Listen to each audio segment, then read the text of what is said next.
Hello students, आज हम प्रश्नावली 1.2 का क्वेश्चन नंबर 3 और 4 करेंगे। हमने लास्ट क्लास में इसके पहला और दूसरा क्वेश्चन हम कर चुके हैं। अगर वो क्वेश्चन किसी को चाहिए तो लिंक डिस्क्रिप्शन में है, वहाँ से ले लेना। अब हमने पिछली क्लास में क्या किया था कि हमने 2 अंकों का अभाज्य गुणनखंड विधि से HCM और LCM निकाला था, HCF और LCM निकाला था। इस बार हम कितनी संख्याओं का निकालेंगे? 3 संख्याओं का। चलो हम निकालना स्टार्ट करते हैं। और चैनल वीडियो को पूरा देखना, एक भी स्टेप मत छोड़ना। अगर एक भी स्टेप छूट गया तो हो सकता है आप सब सवाल करने में परेशानी हो। तो हम चलो करते हैं। सबसे पहले इनका, इसका और इसका गुणनखंड कर लेंगे। गुणनखंड तुम रफ में कर लेना, ठीक है। यहाँ हम करते हैं, कितना है?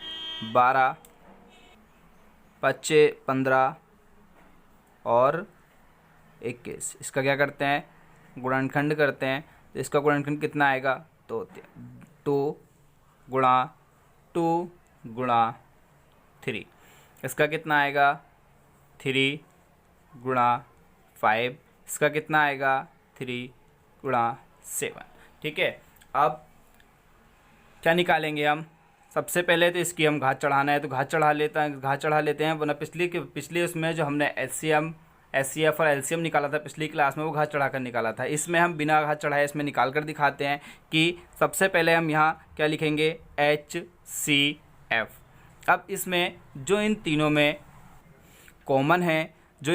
कॉमन होता है, उन संख्याओं को यहाँ हम HCF में लिख लेते हैं। देखिए कौन कौन सी संख्या कॉमन है, सिर्फ 3 के अलावा और कोई सी संख्या कॉमन नहीं है। तो सिर्फ 3 जो है इसका क्या है? HCF। अब क्या निकालना है हमें?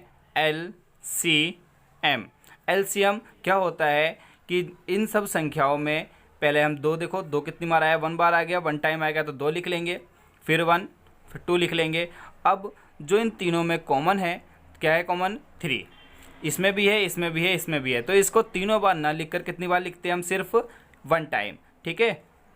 3, 5 और ये 7। ठीक है। इसमें तीनों में जो कॉमन होता है उसको LCM निकालने में हम सिर्फ ओनली 1 टाइम लिखते हैं। ठीक है। अब इन सब की गुणा कर लेंगे। तो 2 4, 4 3 12, 5 7 35। अब इसकी गुणा करेंगे तो कितनी आएगी गुणा हमारी? 420। 12 पंजे 60, 60 का 0, हासिल लगे 6, 12 तिया और ये कितनी आ गई? 420। ठीक है। तो इसका LCM कितना, HCF कितना आ गया? 3 और LCM कितना आ गया? 420। और यही हमारा क्या है? आंसर है। ठीक इसी प्रकार से ये हवाला करना है। ठीक है। लेकिन इनका भी गुणनखंड कर लेते हैं। 17, 23 और ये 29।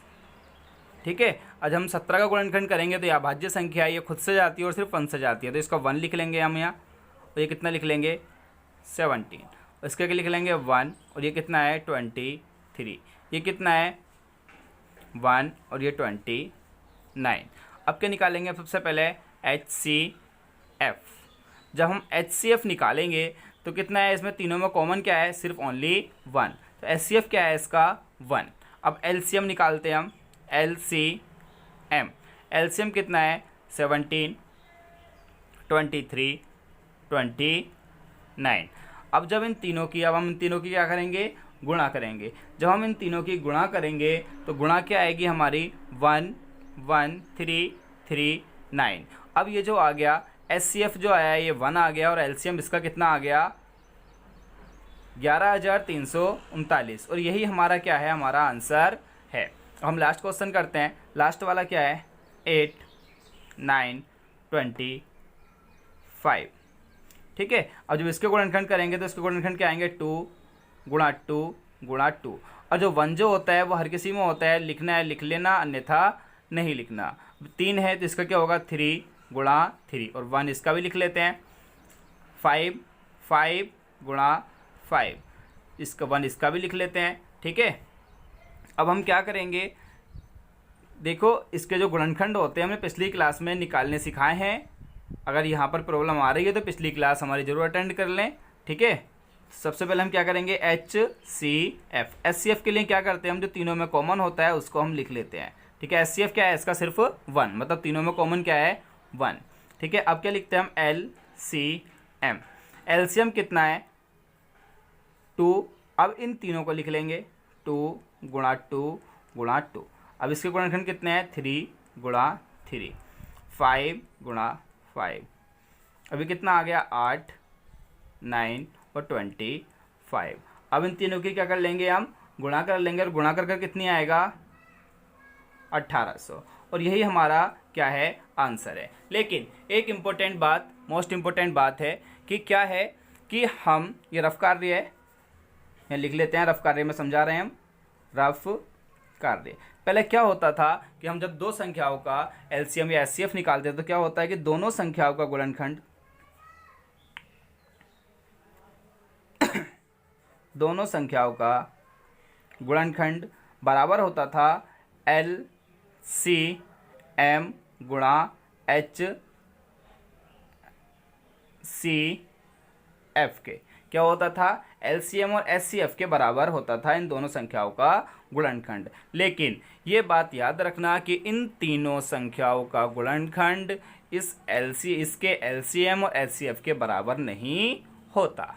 ठीक है, अब इन तीनों संख्याओं का जो गुणनखंड होता है वो इनके जो निकलवे होते हैं LCM और HCF उसके बराबर नहीं होता है। ठीक है, इस बात का ध्यान रखना। अब इसका चौथा सवाल करते हैं। अब चौथा सवाल क्या है, HCF 306 657 कितना है, इसका एलसीएम कितना दिया है, 306 और 657 का 9 दिया है। LCM 306 657 ज्ञात कीजिए, मतलब HCF दिया है, हमें ज्ञात क्या करना है, LCM हमें ज्ञात करना है। और हम बीच में बता दें कि चैनल को सब्सक्राइब जरूर कर दें हमारे, और वीडियो देखने के लिए सबसे पहले हम क्या लिखते हैं, दिया है या हमें ज्ञात है, दिया है। दिया क्या क्या है हमें कि पहली संख्या क्या दी है हमारी 306, दूसरी संख्या क्या दी है हमारी 657। ठीक है, और इसका क्या दिया है हमें, HCF। LCF कितना दिया है हमें, 9। ठीक है, तो प्रश्नानुसार कर लेते हैं हम। हमें इसका एक फॉर्मूला होता है, उस फॉर्मूले का यूज करेंगे कि दोनों संख्याओं का गुणनखंड बराबर होता है किसके, HCF गुणा LCM। ठीक, अब दोनों संख्याएं क्या हैं, पहली संख्या क्या है 306, दूसरी संख्या क्या है 657।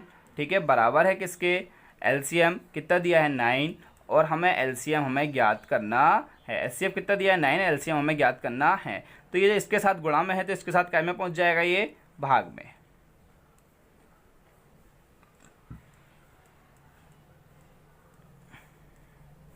अपॉन 9। अब काट लेते हैं, 9 का 9, 9 तिया 27, बचे 3, 9 चौक 36। अब इन तीनों की अब हम क्या कर लेंगे, गुणा कर लेंगे, और जब हम तीनों की गुणा करेंगे तो गुणा कितनी आएगी, 22,338। कितनी आएगी, 22,338। तो इसका एलसीएम क्या आया हमारा, 22,338, और यही हमारा क्या है, आंसर है।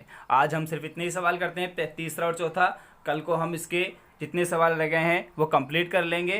ठीक है, और अभी तक वीडियो देखने के लिए धन्यवाद, और चैनल को सब्सक्राइब करना ना भूलें।